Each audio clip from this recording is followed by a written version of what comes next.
Валандово со 0 денари долг, Гевгелија со 112.048.193 денари.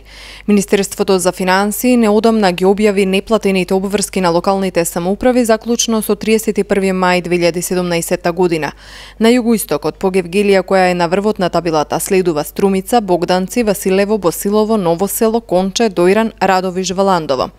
Гевгелија го зголеми салдото на својот долг поради кредитот за решавање на проблемот со водоснабдувањето, велат оттаму.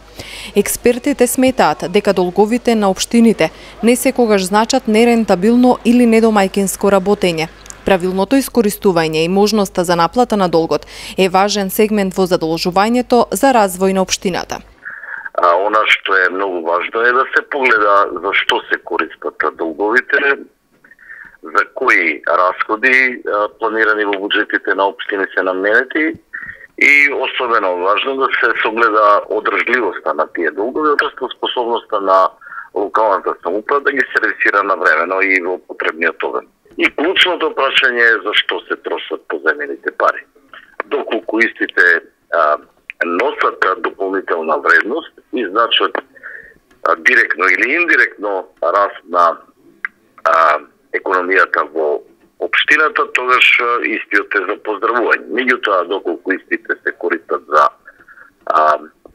подмирување на плати или за одржување основното работење на општината, тогаш тоа би значило дека општините стануваат повеќе living institutions или институции каде што луѓето доаѓаат само за да земат плата, а не успеваат да обезбедат оној износ потребен на за капитални инвестиции.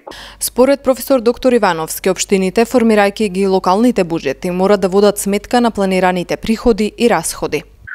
Од тој аспект потребно е да се нагласи дека општинските буџети представуваат преглед на планирани приходи и планирани расходи, кои се наменети за задоволување на инфраструктурни потреби на граѓаните и она друго што значи квалитетен живот во локалните самоуправи. Јасно е дека може да постои дискрепанца меѓу планираните приходи и планираните расходи.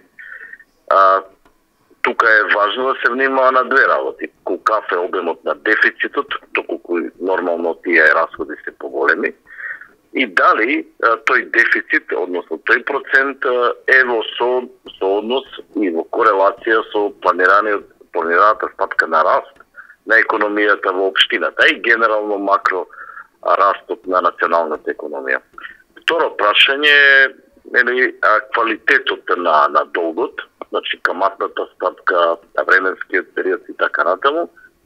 Експертите советуваат дека општините мора да водат грижа за структурната распределба на расходите, да не надминуваат 50% за плати, 30% за нормално функционирање и 20% за капитални инвестиции.